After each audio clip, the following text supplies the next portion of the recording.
de tratar las heridas o las soluciones de continuidad. Así, por ejemplo, en el año 1550 a.C. ya se usaba la miel, por ejemplo, ya se usaba la grasa de animales, los emplastos de animales para tratar las heridas. Anteriormente había un concepto de que la herida debía tratarse con lo que comúnmente llamamos la pus o la secreción purulenta. Se creía de que la secreción purulenta protegía a la herida, ese era el concepto que se tenía en esos tiempos. Entonces se trataba de mantener la secreción purulenta dentro de la herida para así, entre comillas, mejorar esa herida. Eso posteriormente ha ido mejorando a través de los estudios, a través de la experiencia, y ya más o menos en el año 1000 antes de Cristo, 100, 120, Galeno de Pérgamo establece los principios que se han descubierto incluso más de 100 años después. Es decir, que para que una herida pueda cicatrizar requiere un ambiente húmedo, un ambiente cerrado y húmedo. Y eso vamos a ampliar después con respecto a cómo debemos curar una herida. La siguiente. Por supuesto, para que mejore esto de las heridas, han tenido que pasar experiencias tal vez al inicio difíciles, y el avance de la ciencia ha hecho que esto vaya mejorando. Así, por ejemplo, la aparición de los antisépticos ha ayudado mucho a prevenir la infección o a tratar los elementos que están alrededor de la infección. Los principios de asepsia y antisepsia, que vamos a ver en la siguiente clase, han hecho posible también que podamos prevenir que alguna de las heridas se infecten. Es así que algunos de estos que están en el cuadro, como Semmelweis, notaron que cuando había un ambiente de asepsia, entonces las heridas tendían a infectarse menos o a tener menos complicaciones. Obviamente Pasteur estableció ya que la causa de que una herida se infecte y haya secreción purulenta era la proliferación de gérmenes llamados bacterias. Antes no se tenía el concepto de que había un germen, una bacteria en la herida. Sin embargo, a partir de ese año ya se sabe que cuando una herida se infecta, demora su cicatrización. Es así que Lister en el año 65 establece ya no. Entonces hay que tener un ambiente aséptico, hay que tener un ambiente limpio, hay que manejar las heridas de tal manera que evitemos lo que anteriormente se tenía ese concepto de que la secreción purulenta podía mejorar la cicatrización. En la actualidad ustedes van a encontrar en el internet una serie de métodos que siguen en estudio sobre la curación de heridas. Algunos han sido probados parcialmente, otros están en estudios experimentales, en animales, y se sigue investigando acerca de la cicatrización de la herida. La siguiente. Por supuesto, el elemento o órgano más afectado en cuanto a la herida es la piel. Pero recuerden que no solo es la piel uno de los órganos, sino es el órgano que es casi 2 metros cuadrados de superficie tenemos con la piel, y más o menos concentra el 30% de la irrigación sanguínea, se va a la piel. Y aparte que es el primer elemento que tenemos en el organismo ante cualquier noxa o factor traumático, ¿no? Primero, antes de lesionarse el hígado, se lesiona obviamente la piel a veces, ¿no?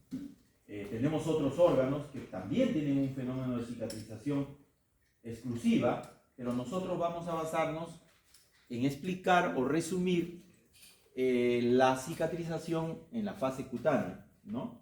Es diferente la cicatrización, no varía, pero varía en ciertos aspectos, por ejemplo, la cicatrización del intestino o la cicatrización de un órgano como el cerebro o el hígado, etc. O la cicatrización en el feto, por ejemplo. Tiene ciertos componentes que vamos a comentar posteriormente diferentes. Así, por ejemplo, en el feto la cicatrización a veces no deja huellas, ¿no? Ustedes saben que en la actualidad se operan a los fetos intraútero, ¿no? Y cuando estos nacen, esos efectos de la operación en el feto no se notan. No se sabe exactamente por qué. Se postula de que probablemente el ambiente en el cual está inmerso el feto está compuesto de ciertos elementos, como vamos a explicar después, que favorecerían, ¿no?, una cicatrización sin cicatrices. ¿Qué cosa es una herida? Hay muchos conceptos de la herida. Acá he resumido uno, de los cuales ustedes pueden encontrar muchos, pero es una lesión intencional o accidental con pérdida de continuidad de la piel o mucosas por cualquier agente físico o químico, ¿no?, lo que va a activar mecanismos fisiológicos destinados a recuperar la normalidad o la función normal que se tenía. ¿Ya? Esa es la definición que vamos a manejar. Ya conocen la piel con su epidermis, su dermis y su dermis profunda, los diferentes elementos que lo constituyen, cómo la irrigación está en la dermis profunda. Por eso es importante recordar la epidermis. Hay heridas que solo afectan la capa superficial de la piel y son las que no dejan cicatriz, o las que dejan cicatriz mínima, una quemadura, por ejemplo, de primer grado, o una erosión que no comprometa. Cuando se compromete la dermis es donde aparece el fenómeno de cicatrización y es donde aparecen las marcas posteriores a cicatrización. Es decir, una herida que comprometa la dermis va a afectar sí o sí a la cicatrización. Entonces, el paciente siempre pregunta: doctor, ¿me va a quedar cicatriz? La cicatriz es inevitable. No hay forma de poder evitar la cicatrización, las marcas o las secuelas que dejan una cicatrización. Lo que podemos es tratar de minimizar ese efecto que se ha producido por el trauma o el elemento físico-químico correspondiente. La piel tiene muchas funciones y hoy día no vamos a explicar cada una de las funciones, pero ahí tienen algunas de las funciones que puede tener la piel: protección, regulación de la temperatura, inmunidad, permite la movilidad, el crecimiento, funciones de excreción, endocrina, sensación, absorción, etcétera, etcétera. La siguiente. Entonces, cuando se produce una herida, sea por un efecto físico-químico, podemos nosotros clasificar para tratar de entender. Las clasificaciones que se hacen en la ciencia generalmente son para tratar de poder comprender, entender un poquito mejor, ¿no?, el elemento que es muy complejo. Y la cicatrización es muy compleja explicarla incluso. Usted puede leer las diferentes teorías que hay, que siguen siendo algunas teorías, sobre cómo se cicatriza, pero no está entendida al pleno. Podemos hacer una clasificación de acuerdo a la profundidad de la herida, de acuerdo a la duración de la herida, al aspecto o la causa que lo produce, o de acuerdo a la limpieza y contaminación. ¿Ya? Por ejemplo, con respecto a la profundidad, antes lo mencionábamos ya, hace poco, puede ser que solo afecten el plano superficial. Entonces hablamos de una erosión, ¿no? Erosiones, ¿no? Raspados, que solamente afectan la primera parte, ¿no?, la epidermis.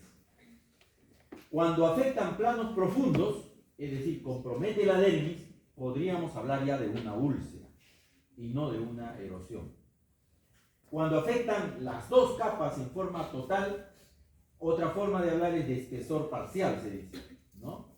Y cuando destruyen la dermis total, es decir, profunda total, hablamos de una herida de espesor total, ¿no? Ha afectado la epidermis, la dermis, los componentes y más allá de la dermis. Por la duración, otra forma de clasificarla, la más frecuente es entre agudas o crónicas. Y siempre la pregunta es: ¿cuándo es aguda y cuándo es crónica? Entender cuándo es aguda es fácil, mucho más fácil, porque una herida es aguda pues cuando se produce en el momento que actúa el factor, ¿cierto? Pero entender cuándo una úlcera es crónica o determinar cuándo es crónica es mucho más difícil. Para algunos, el proceso de cicatrización, ustedes, como vamos a ver, se puede extender desde 0 días hasta más de 1 año o año y medio. Sin embargo, ¿cuándo una herida deja de ser aguda para ser crónica?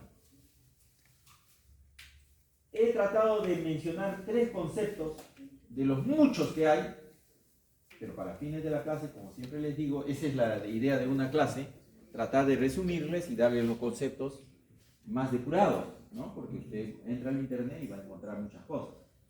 Hay 3 conceptos que establecen cuándo una herida sería crónica. Por ejemplo, Lipper y Durani en el 2008 establecieron que si una herida, tras 4 semanas de tratamiento adecuado, no mejora en un 50%, se debe considerar crónica. Mire el concepto. Si es que una herida producida, curada adecuadamente en un periodo de un mes, no mejora más allá del 50%, se debe considerar una herida crónica. ¿Ok? Otros establecen como consenso que una herida sería crónica si es que no se completa su curación o su primera fase de cicatrización, ya que hemos dicho de que la cicatrización es larga, en más o menos 6 semanas, o sea, mes y medio. ¿Ya? Si es que en ese periodo no existe una respuesta adecuada, entonces podría considerarse una herida o una úlcera crónica. Y en el libro que ustedes tienen como bibliografía, en el Schwartz, ustedes van a encontrar, doctor, pero en el Schwartz dice que una herida es crónica cuando tiene 3 meses y no cura. ¿Ya? Esos son los 3 conceptos que se manejan. Pero en promedio, en el general de la ciencia o de los que se dedican a estudiar las heridas, en promedio se dice que si una herida no cicatriza en un mes, se debe considerar como una úlcera crónica. Con la diferencia de los conceptos que están acá. ¿Está claro eso? Entonces, para fines de la clase, nosotros vamos a considerar una úlcera crónica aquella que no cicatriza después de un mes. ¿Está claro? Claro, con un tratamiento adecuado, por supuesto, ¿no? Pero ustedes ya saben que hay salvedades, ¿verdad? Que hay diferencias entre las teorías de los que estudian heridas. Pero en promedio es un mes, 4 semanas. ¿Ya? Mientras antes de eso se podría considerar una úlcera aguda. ¿Está claro? Muy bien, seguimos. De acuerdo al aspecto o la causa que produce, también se clasifican las heridas, ¿no? Entonces hablamos de una herida contusa cuando los bordes de la herida no son definidos, son rugosos, no tienen bordes claros. Hablamos de una herida cortante cuando los bordes de la herida son bien definidos, netos, un corte por un gilet, por un elemento metálico, ¿no? En cambio, una herida contusa por un golpe, se produce una abrasión de la herida y podemos definirlo a través de los bordes. Una herida contuso cortante, cuando es mixta. Una herida punzante o penetrante, por ejemplo, la producida por un arma blanca, donde hay no solamente elementos superficiales, sino elementos profundos. Hablamos de una atricción, cuando hay heridas donde aplastan a un segmento anatómico y esto produce heridas de forma irregular o regulares, pero el elemento que ha producido ha sido el aplastamiento, la atricción. ¿Okay? Hablamos de abulsión, cuando una herida se produce por un arrancamiento, por ejemplo, el arrancamiento de un dedo, la luxofractura de un dedo, es una herida por abulsión. O una herida tangencial que haya producido por efecto de un corte y produce un flap, se llaman heridas a colgajo, cuando son heridas tangenciales que prácticamente liberan el tejido dejándolo solamente con un pedículo. La siguiente. Ahí tienen algunos ejemplos: heridas cortantes, heridas irregulares, abrasiones, ulceraciones y los elementos que pueden producirlo. ¿Seguimos? Todas estas heridas dependen mucho del grado de profundidad que tengan, ¿no? Obviamente una amputación es una herida que ha comprometido todos los planos de la piel, y no solo de la piel, sino de otros órganos. Hablamos de una herida punzante cuando ha recorrido un trayecto pero ha lesionado partes de la piel. Una abrasión que es similar a una erosión, ¿no? O una laceración cuando hay separación de los componentes. También podemos clasificar a las heridas por el grado de limpieza o contaminación que tengan. Entonces, esto es muy importante y ustedes lo van a encontrar en la práctica clínica hospitalaria, así que deben conocerlo. Se clasifican en 4 tipos de heridas, ¿ya?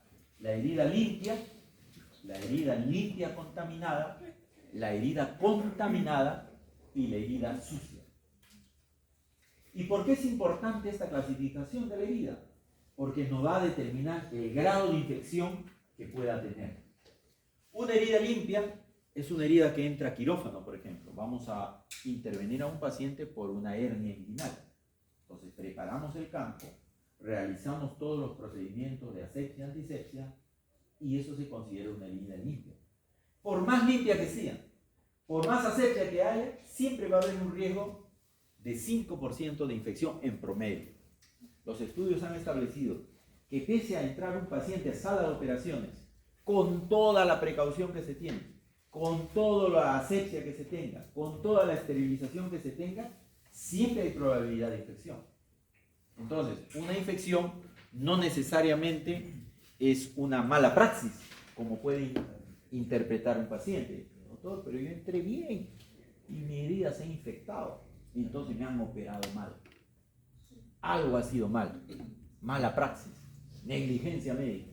Entonces usted tiene que explicar al paciente que por más, así usted esté en Estados Unidos, en la China o en la mejor clínica, hay un 5% de probabilidad de infección, porque hay diferentes factores que van a intervenir con respecto a que se infecte una herida. No es solo la asepsia, es la inmunidad del paciente, son factores del ambiente que van a intervenir para que una herida se infecte. La herida limpia contaminada se considera aquella herida en la cual, si bien es cierto, hay todos los métodos de asepsia, pero se ingresa a sitios contaminados, pero que el cirujano controla que no se vaya a diseminar ese espacio contaminado. Por ejemplo, ingresamos a operar una apendicectomía. Cuando entramos a operar, el apéndice de por sí está contaminado, porque ahí hay material fecal que ha llegado hasta el apéndice. O cuando entramos a cortar un intestino o un colon. Entonces, ¿pero qué hace el cirujano? En el momento que va a abrir esa cavidad, toma todas las precauciones. Por ejemplo, que los líquidos no se extravasen. Por ejemplo, limita su campo operatorio con gasas, evita tocar elementos contaminados si es que ha tocado el elemento que está contaminado. Entonces, se llama una herida limpia contaminada. También se consideran acá las heridas abiertas que tienen menos de 4 horas. Algunos en la literatura van a encontrar 6 horas. Pónganle entre 4 a 6 horas. Una herida que ha tenido un periodo entre la producción de 4 a 6 horas se considera una herida limpia contaminada. Menos de ese periodo. O sea, ya hay contaminación, pese a ser una herida limpia, pero está contaminada por el tiempo operatorio. ¿Ya? ¿Y qué probabilidad tienen esas heridas de infectarse? El doble, 10%. Entonces, cuando se realiza una cirugía con todas las de la ley, se ingresa cavidades que puedan estar contaminadas, se controla, o cuando hay una herida que tiene más de 4 a 6 horas sin haber usado antibióticos o una curación, esas heridas se consideran limpias contaminadas, pero tienen un riesgo de 10% de infectarse. La herida contaminada. La herida contaminada son esas heridas que se producen por accidentes, traumatismos, de manera brusca, donde pueden haber cuerpos extraños, donde usted hace un corte a una herida, pero sin elementos de asepsia. Por ejemplo, usted se corta sin que haya pasado alcohol o yodo a la zona. Entonces, esa se considera una herida contaminada. O cuando hay un derrame considerable de líquidos en la cavidad. Es decir, el cirujano ha entrado a una cavidad contaminada y no lo ha controlado bien. Se le escapó la secreción, tocó con sus guantes la zona contaminada y con el mismo guante tocó la herida limpia. Entonces, esas heridas se consideran contaminadas. También se consideran heridas contaminadas aquellas en las cuales se ha incidido y están con inflamación. Por ejemplo, el drenaje de un hematoma que está inflamado, un traumatismo con un absceso, ¿no? Es una herida contaminada, porque vamos a cortar, la piel estará encima aséptica, está inflamada, pero dentro hay contaminación. Entonces es una herida contaminada. También esas heridas o fracturas que tengan más allá de 4 a 6 horas. ¿Ya? Cualquier herida por accidente, de manera fortuita, que se haya producido más de 4 a 6 horas, consideramos que es una herida contaminada. Y el riesgo de infección va entre el 10 y al 15%. Y por último, la herida sucia. Son aquellas heridas traumáticas con alta contaminación. Son heridas por accidente que tienen más de 4 a 6 horas, donde hay tejido necrótico, tejido desvitalizado, donde ya la piel no se va a recuperar, abulsiones marcadas, colgajos que prácticamente tienen más del 75% de falta de riego vascular, heridas sobre las cuales usted tiene que entrar a operar, pero ya se ha contaminado, por ejemplo, la perforación del colon. Entra usted a operar y un accidente y el colon se ha perforado dentro del abdomen. Es una herida sucia, ¿ya? O heridas crónicas, es decir, que tengan más de un mes que se hayan infectado o que estén con alto riesgo de infección. Esas heridas tienen más del 25% de probabilidad de que se realice o que se produzca una infección, ¿ya? Entonces, limpia, contaminada y sucia. También podemos clasificar las heridas por el tipo de cicatrización. Estas heridas, por el tipo de cómo cicatrizan o cómo se cierran, pueden ser de primera intención, de segunda intención, de tercera intención. Alguna literatura establece una cuarta. Acá vamos a explicar las tres y la consideran ustedes la cuarta para después. La de primera intención son aquellas heridas que se suturan inmediatamente. Yo realizo una operación e inmediatamente, con todas las de la ley, cierro esa herida. Cuando yo cierro esa herida en la primera parte se llama cierre de primera intención. Un corte cualquiera que yo lo suturo, lo limpio y lo suturo. Herida de corte, cicatrización de primera intención. Pero a veces yo tengo una herida contaminada que tiene alto riesgo de infectarse, hemos dicho 10 al 15%, o una herida sucia, 25%, entonces ¿para qué la voy a cerrar? Si yo la cierro, casi más del 25% se va a contaminar, entonces dejamos abierta la herida. La curamos, la limpiamos, como vamos a ver en las técnicas de curación, y después la herida por sí solo, a través de su fenómeno de cicatrización, va a empezar a cerrar sola, se va a afrontar sola, y sin que usted haga nada adicional a la curación, se va a cerrar por sí sola. Eso se llama cierre o cicatrización por segunda intención. ¿Está claro? Pero a veces usted tiene una herida contaminada o una herida sucia, usted la cura 4, 5, 6 días y usted nota que la herida está mejor, que se ha controlado, le toma un cultivo de bacterias y nota que la población es mínima, ve elementos que están granulando, ¿no? Neovaso, sangrado, disminución de la secreción purulenta, y usted dice, esta herida está controlada, entonces voy a ayudarle a que la cicatrización sea más rápida y la acerco, la afronto. Esa forma de cerrar de una herida se denomina cierre por tercera intención. ¿Está claro? ¿Sí?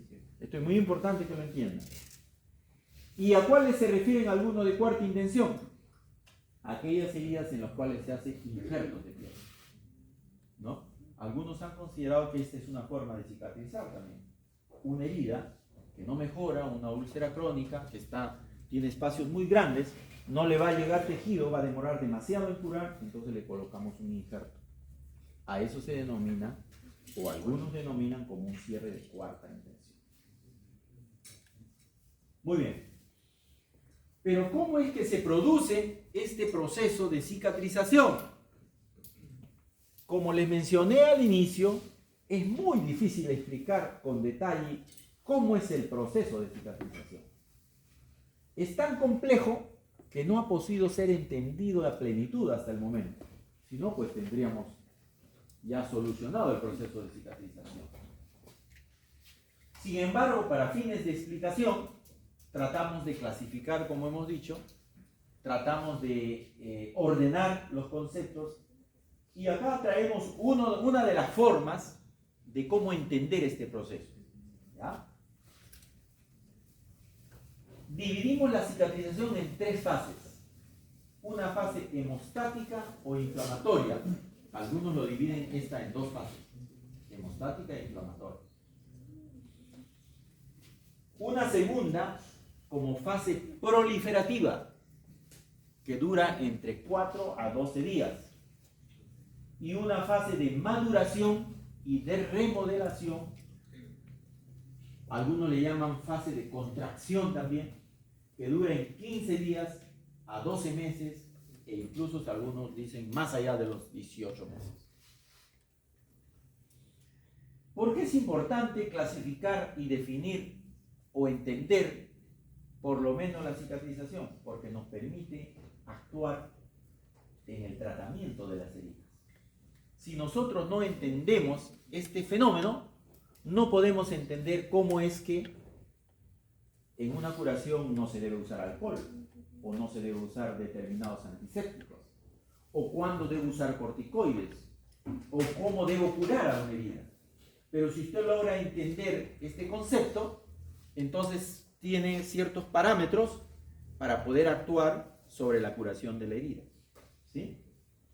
En la primera fase, cuando se produce una herida, sea traumática por un elemento físico, vamos a suponer un corte, se produce sangrado, ustedes saben, ¿no? Se produce un sangrado profuso, ¿no? Pero el elemento clave de esta primera fase hemostática e inflamatoria es las plaquetas. Entonces vamos a ver que cuando hay una herida, los elementos celulares actúan para tratar de regresar a la primera fase, es decir, a la fase normal. El organismo va a tratar de compensar o de equilibrar esto hacia la fase normal, cuando no se tenía la herida. Y hay elementos que, como ustedes ven acá, se han estudiado cómo las células, en ese primer esquema, se producen o se presentan en la herida. Así, por ejemplo, los neutrófilos están en primer lugar, en la primera fase. Los macrófagos están en la segunda fase. Los fibroblastos en la tercera fase y los linfocitos en la cuarta fase. Como en la primera fase de la herida se produce un aumento de neutrófilos primero, luego un aumento de los macrófagos y paulatinamente va disminuyendo su concentración en la célula. ¿Ya? La siguiente. En esta primera fase se producen 2 elementos básicos. El sangrado de la herida es calmado por el famoso tapón de plaquetas. Las plaquetas se activan y tratan de bloquear. Se produce una vasoconstricción de los vasos que están alrededor para tratar de minimizar el sangrado. Entonces, las plaquetas tienen 2 fases. Una fase en la cual produce el tapón de plaquetas y produce la hemostasia, se produce la activación de la fibrina, fibrinógeno-fibrina, y de esa manera se tapona en la medida de lo posible, porque hay heridas que no pueden, por más plaquetas que usted tenga, ser taponadas, ¿no? Imagínense la ruptura de la arteria ilíaca, por más que usted no se va a poder. Tiene que haber otros elementos que puedan producir esto. Pero por lo general se produce una fase de hemostasia, se producen los coágulos. Pero por otro lado, las plaquetas van a estimular y van a secretar elementos granulares con diferentes factores que van a estimular el proceso de cicatrización. Ahí tienen algunos de ellos, como el factor derivado de las plaquetas, el factor transformador de crecimiento, el factor activador de plaquetas, la fibronectina, la serotonina. ¿Para qué secretan esas sustancias? Para estimular la llegada de los elementos celulares que se van a encargar de complementar lo que ha iniciado la fase plaquetaria. Se produce entonces una migración de células a la zona donde se ha producido la herida, ¿no? La siguiente, ya dijimos, polimorfonucleares, neutrófilos, monocitos, macrófagos. Seguimos. Los polimorfonucleares son los primeros que llegan a la zona de la herida estimulados por esto que ha producido las plaquetas. Y estos están más o menos alrededor de 2 días, 48 horas en promedio. Van a aumentar la permeabilidad vascular, van a producir estas células elementos como las interleuquinas, el factor de necrosis tumoral, diferentes factores como el factor plaquetario 4, van a estimular sustancias quimiotácticas para que vengan otras células, aparte de ellas, ¿no? Van a liberar prostaglandinas. Eso va a hacer de que a este lugar lleguen otras células a ayudar al proceso de cicatrización que ya se inició, o a eliminar los productos bacterianos, porque simultáneamente a como se está produciendo el fenómeno de cicatrización, se está produciendo el fenómeno de infección. No es que la infección espera después. Simultáneamente al corte se ha producido este fenómeno, pero también ha habido ingreso de elementos infecciosos en la herida. Entonces, el organismo va a tratar de complementar este proceso de cicatrización con el proceso de defensa y activa elementos que van a producir el proceso inflamatorio. Por eso se llama fase hemostática e inflamatorio. Estos elementos inflamatorios van a captar, van a eliminar a las bacterias, van a producir lisis de la bacteria, como vamos a ver después. La siguiente. Como estimula la llegada de elementos formes, actúan también los neutrófilos. Llegan los neutrófilos a la zona de la herida. ¿Y por qué son importantes los neutrófilos? Porque estos elementos se van a comer a las bacterias, van a producir fagocitosis de las bacterias o de los desechos que se pueda producir en la herida. Hay zonas necróticas, elementos que obviamente no vemos en la herida, pero al haber un corte hay una serie de desechos que quedan, es como un vidrio que estalla y quedan muchas astillas, igual quedan en la herida. Entonces los neutrófilos se van a encargar de la fagocitosis, pero también van a producir elementos como las citoquinas, que van a producir no solamente el daño en las bacterias, sino van a estimular ya la síntesis de colágeno. Por supuesto, esta explicación de las fases está dividida para efectos de explicación, pero no es que una fase es primero, luego la otra fase y luego la otra fase, no es así. Es una sola. Sin embargo, para poder entenderla es que se ha dividido en esta forma.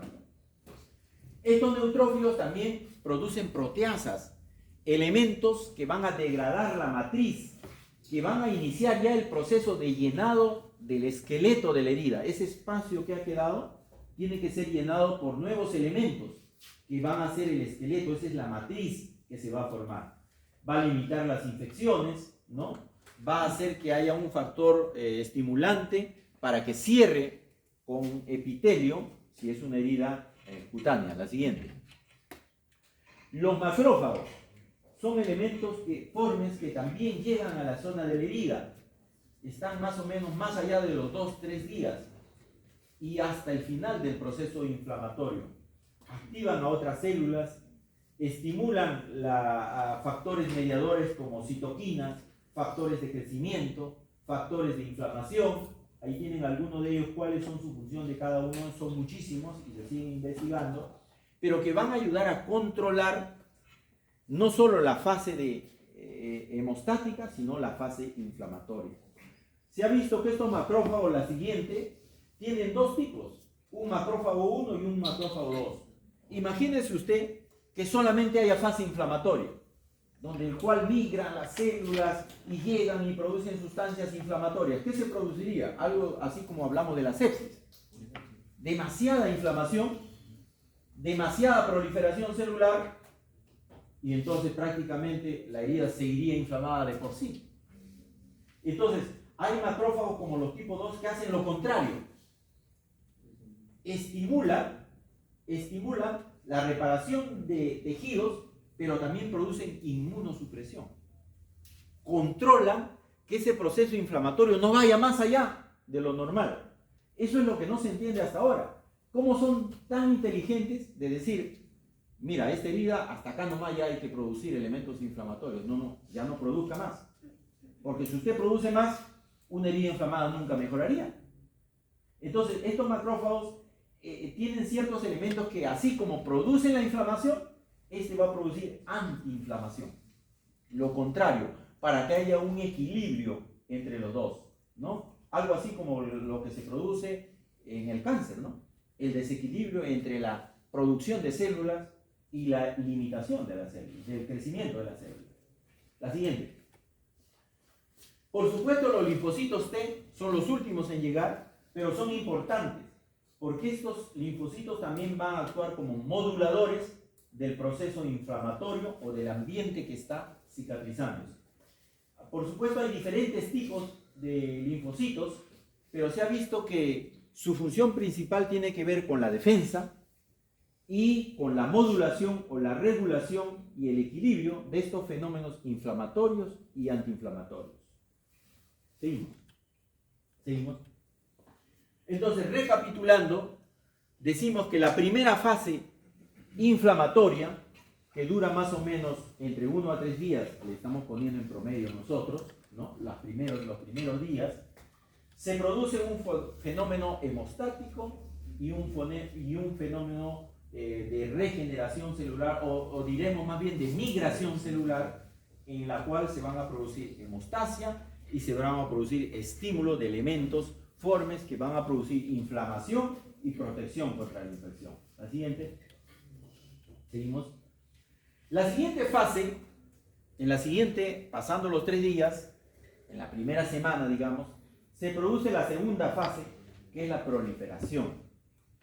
La fase proliferativa, en esta fase proliferativa, las células predominantes ya no son recordemos que al inicio aumentan y luego disminuyen, porque acá van a empezar a aumentar otro tipo de elementos formes, que son los fibroblastos y las células endoteliales.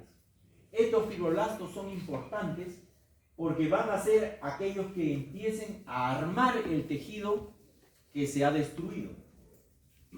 A raíz de esta herida se ha producido un defecto en la piel o en el tejido, y entonces las primeras células no se encargan de armar el esqueleto o de formar el tejido. De esto se encargan los fibroblastos. Los fibroblastos, a través de estímulos también que van a producir, van a hacer de que se estimule y se empiece la producción de la matriz celular y de las células endoteliales para que se formen neovasos, se formen pequeños capilares que inicien nuevamente la irrigación que se cortó por efecto de la herida. La siguiente.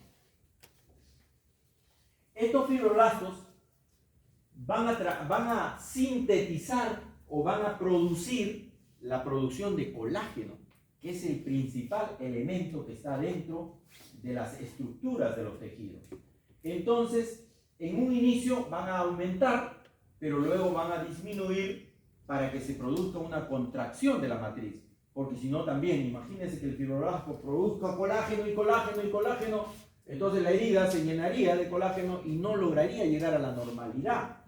Entonces, si bien es cierto, este colágeno tiene varias de las funciones, no solamente su función es esa, también produce enzimas que regulan el ambiente de cicatrización que está produciendo. Estimulan la producción de factor de crecimiento para que las células puedan migrar hacia la zona. Las células epiteliales, me refiero, como vamos a ver después.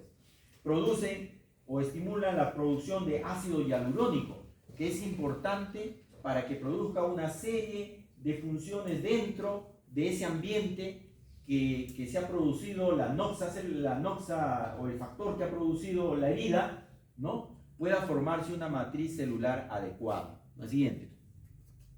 Estas células endoteliales, como dijimos, aparte de los fibroblastos, van a migrar de las zonas alrededor de los tejidos, de los vasos que están al costado de la herida, van a migrar y van a formar el proceso de angiogénesis, o sea, de producción de pequeños micro capilares que van a dar la irrigación a este nuevo tejido que se está formando.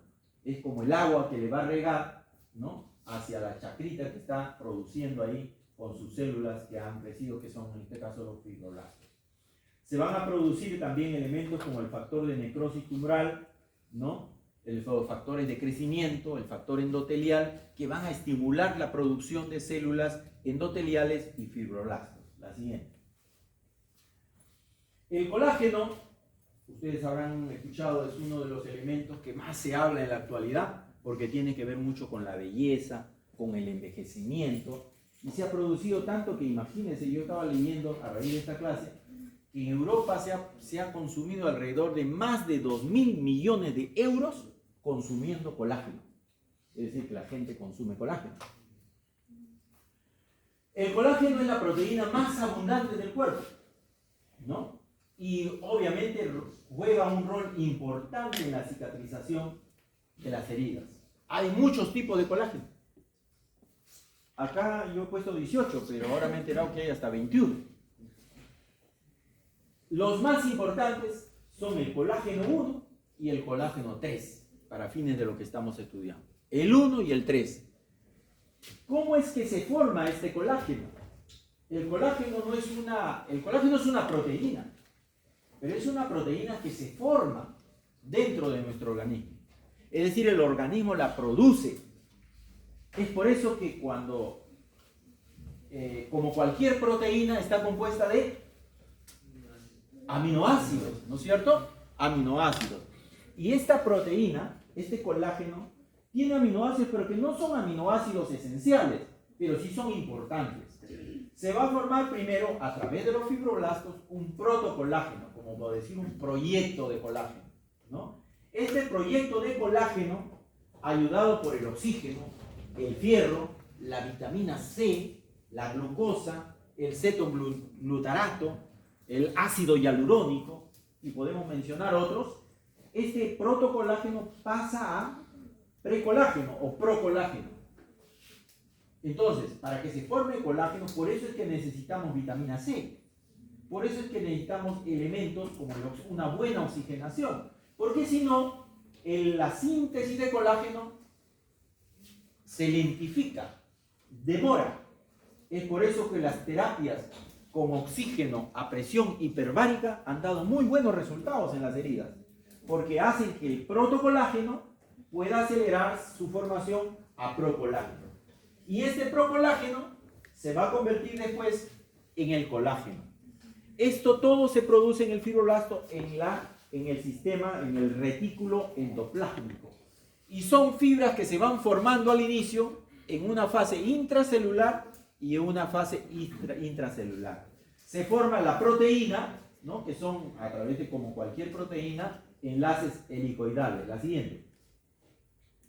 Acá vemos que el colágeno primero tiene una fase celular en un espacio intracelular, donde en el retículo endoplásmico se van a formar las cadenas de aminoácidos, para esas cadenas de aminoácidos posteriormente salir y después de un proceso adecuado se van a ensamblar, se van a reforzar. Ese primer colágeno que se forma es el colágeno 3 por lo general, en la primera fase de la cicatrización. Y después ese colágeno 3 se convierte en colágeno 1. La siguiente.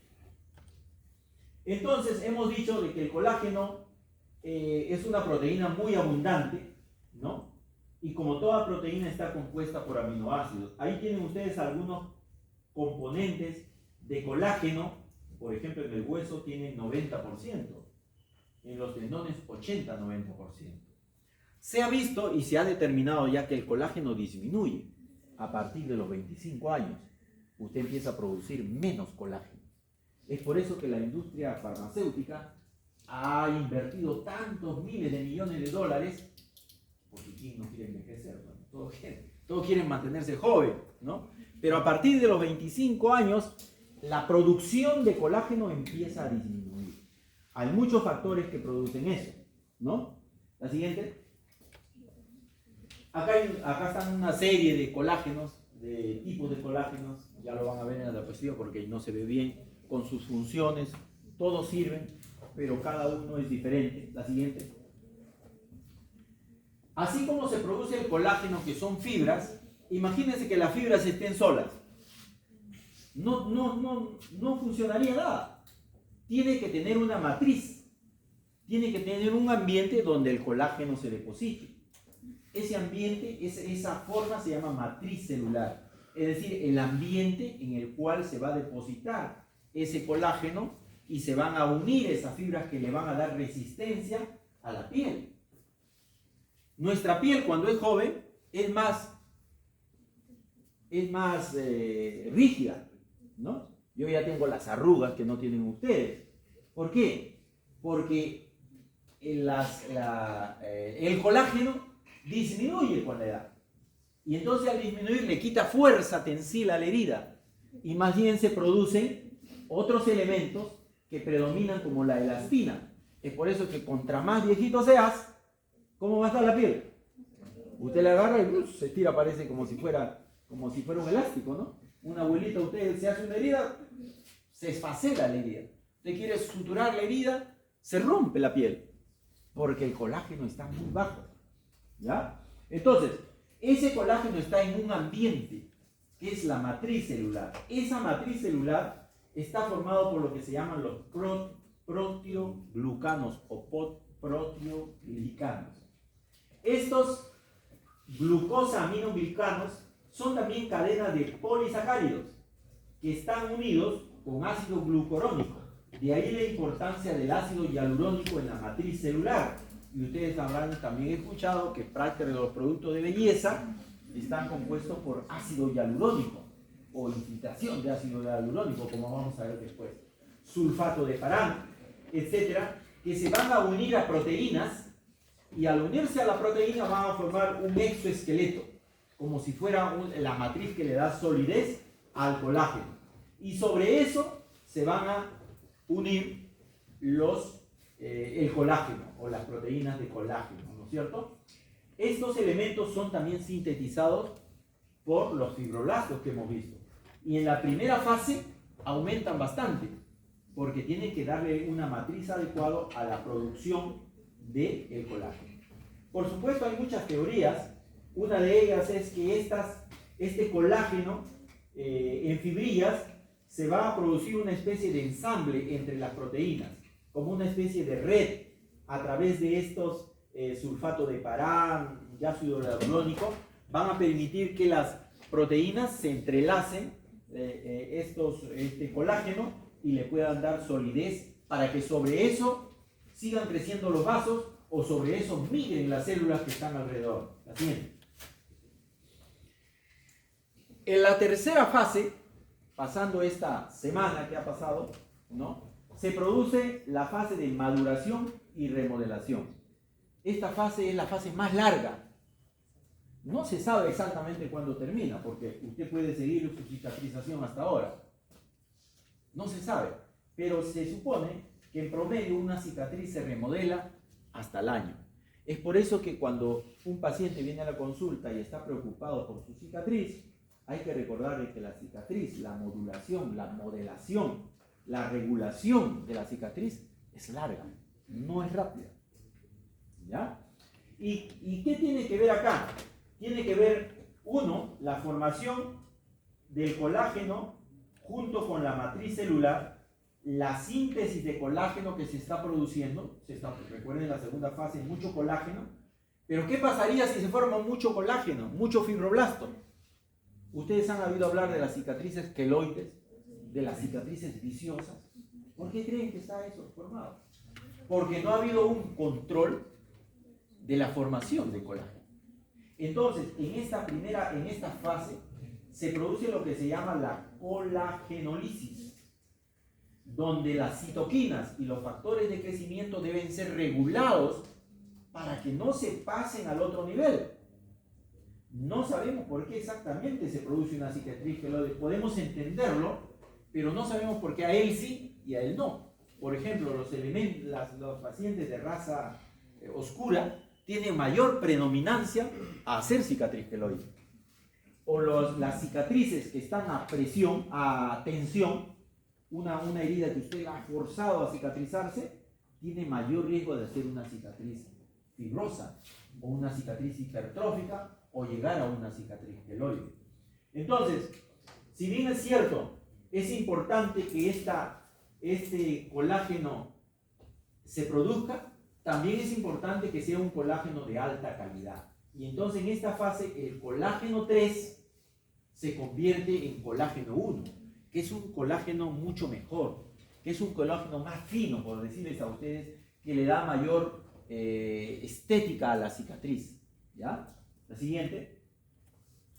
Se producen también acá la producción de elastinas, que son elementos que le producen la contractilidad o la posibilidad de que la cicatriz sea retráctil. Una cicatriz fibrosa no es retráctil, es dura. ¿Por qué? Porque no tiene la cantidad de elastina adecuada. Acá se va a producir igual que el colágeno, la protoelastina, y luego se va a formar la elastina que le da elasticidad a esa nueva cicatriz que se está formando. La siguiente. Así, por ejemplo, tenemos una piel joven, estará llena de fibras de colágeno y moderadamente fibras de elastina. Mientras que una piel envejecida, ustedes ven que hay bastante fibras de elastina y pocas fibras de colágeno, o menos fibras de colágeno. ¿Cierto? Una piel joven debe tener un esquema más o menos moderado entre el colágeno nuevo y las fibras de elastina. La siguiente. Una vez que tenemos la matriz celular que se ha formado, se va a producir también acá el fenómeno de epitelización. Ya tiene usted la matriz, ya formó usted el colágeno ahí, pero no tiene la piel. Entonces, se va a producir el fenómeno de epitelización. Es decir, cómo los elementos que cubren a la piel van a empezar a migrar. Hay un fenómeno de migración de las células que están alrededor de las células epiteliales, van a empezar a migrar una sobre otra incluso, sobre esa matriz que se ha formado entre el colágeno y el esqueleto celular que se ha conformado a través de esto que hemos explicado. La siguiente. Este fenómeno de epitelización se completa más o menos en 2 días, 3 días, en promedio, ¿no? Pero recordemos que hemos dicho al inicio que si se daña la primera parte nomás, usted está dañando solo la fase de epidermis, donde está el estrato córneo, células muertas. Pero cuando se produce un daño de la dermis, ya se ha dañado las células propiamente dichas. Entonces tienen que recubrirse por piel encima, ¿no? Esto ocurre en la piel, pero por ejemplo esto no ocurre en el intestino. Es por eso que el intestino cicatriza más rápido, ¿no? Porque no tiene ese estrato que tiene la piel. La piel en promedio tiene unos 7 a 10 días. ¿Ustedes recuerdan por qué se sacan los puntos a los 7 a 10 días? Ahora entienden por qué se saca a los 7 días. Porque usted la saca antes, está en la fase inflamatoria, no se ha producido casi colágeno, y usted la saca y se va a abrir la herida, porque no tiene fuerza, no se ha formado ese colágeno adecuado. Por supuesto que acá hay muchas teorías con respecto a cómo es que las células inteligentemente migran. Esperan que haya un sustrato y van avanzando entre ellas para tratar de cubrir lo más que puedan. Hay elementos que estimulan esta proliferación y este movimiento de estas células que al inicio son planas y luego se convierten en células cilíndricas. La siguiente. Hay factores de crecimiento de diferentes formas, ¿no? La siguiente. Factores estimulantes de plaquetas, factores estimulantes epiteliales, factor de necrosis tumoral, interleuquinas, etcétera, etcétera, que cumplen una función en este proceso. La siguiente. Y por último, en la última fase, en la tercera fase, hay un fenómeno de contracción, ¿no? Se produce una célula llamada miofibroblastos que tiene la capacidad de contraerse, ¿no? Es por eso que una herida, por más grande que sea, ustedes van a notar, cuando los que han notado una herida, la herida como que se va contrayendo. se va disminuyendo, pero siempre una herida que cicatriza sola, cicatriza como si estuviera hundida. No sé si se han dado cuenta, como si tuviera un cráter, porque el organismo ha producido miofibroblastos. ¿Y qué hacen estos miofibroblastos? Tratan de acercar a la herida. Si usted no la junta, igual va a cicatrizar la herida. Cualquier herida va a cicatrizar, eso es lo maravilloso del cuerpo humano. Cuando he ido a trabajar en mis primeros años de médico a la selva profunda, donde no hay médico, donde no hay ni siquiera personal de salud, venían los pacientes que habían tenido grandes heridas, con secuelas, pero la herida cicatrizaba. Deformada, por supuesto, sí, pero cicatrizada. Porque los miofibroblastos, ¿no?, se van a centrar en tratar de acercar a la herida para que la epitelización se forme lo más adecuada posible. Se han detectado estos miofibroblastos más o menos en la primera semana y usualmente hasta las 2 semanas o incluso más allá de las 2 semanas, ¿no? Disminuyen estos miofibroblastos después de las 4 semanas y se piensa que estas células o estos miofibroblastos van a experimentar lo que se llama apoptosis, ¿no? Recuerdan que estas células se van a morir, ¿no es cierto? Se van a morir. Para que haya un fenómeno de cicatrización, tiene mucha relación con el envejecimiento. Porque si nosotros tratamos de explicarnos por qué es que envejecemos, ¿no? Igualmente hay teorías múltiples al respecto. La siguiente. Entonces, hay muchos factores que intervienen en la cicatrización de una herida. Pueden haber factores locales o factores sistémicos, ¿no? Infección, aporte sanguíneo. Si no hay buena irrigación, ¿cómo van a llegar, cómo se van a formar los neovasos? Recuerden que los neovasos se forman por las mismas células de los vasos que están alrededor. Si hay mucho exudado, el pH, el oxígeno que haya, la temperatura, la deshidratación, que no va a permitir que se realicen los mecanismos adecuados. Puede haber sistémicos como la edad. A más edad demorará la cicatrización porque hay menos producción de colágeno. Por eso es que el anciano cicatriza más lento. Por eso es que el diabético cicatriza más lento, porque sus procesos de cicatrización son diferentes a los de una persona normal. Factores que influyen en el sistema vascular, tabaco, alcohol, radioterapia, el sol, las radiaciones ultravioletas, todo eso afecta a las células, ¿no? Para que se produzca este proceso de cicatrización adecuadamente. Y así como se produce el fenómeno de cicatrización, en el cual se inhiben estas células, también en el proceso de envejecimiento se produce eso. Recuerden que los cromosomas tienen lo que se llaman los telómeros, ¿no es cierto? Esos telómeros, a medida que avanza el tiempo, se van acortando y llegan a un nivel que les dice a las células que estas células se envejecen, empiezan a funcionar inadecuadamente, ya no funcionan adecuadamente, como cualquier organismo falla. Y entonces los telómeros al acortarse mandan una señal para que estas células sean inhibidas de replicarse. O sea, siguen viviendo, son células viejas, pero que están solamente con funciones básicas, pero no se replican. A diferencia de las células que son apoptósicas, como las que hemos dicho, en las cuales se muere. La célula produce dentro de su propio interior, ¿no? Se autoelimina, ¿no? Se autoelimina, ¿no? Y eso le llamamos apoptosis. En cambio, las otras células son células envejecidas que no se replican, porque ¿qué pasaría si se replican? Tienen un ADN ya defectuoso, sus funciones no funcionan, entonces producirían daño. Y eso algunos lo han relacionado con el cáncer.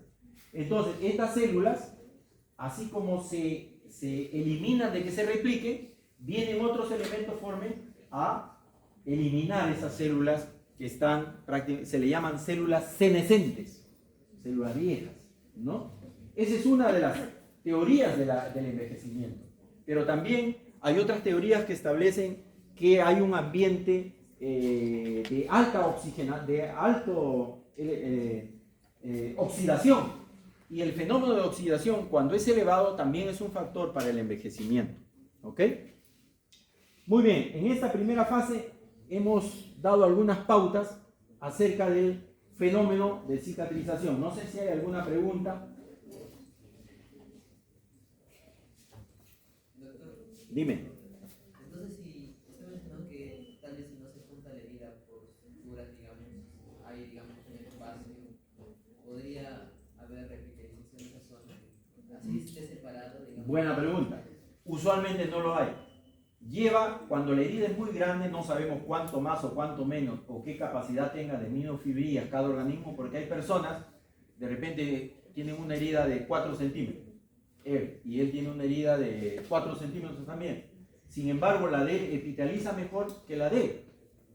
Entonces, ¿por qué? Porque hay varios factores que intervienen ahí, hemos dicho. La producción, el tipo de colágeno, el ambiente húmedo y, por supuesto, la reepitelización. Cuánto grado de miofibrillas tengas va a producir tu contracción, o cuán grande sea la herida.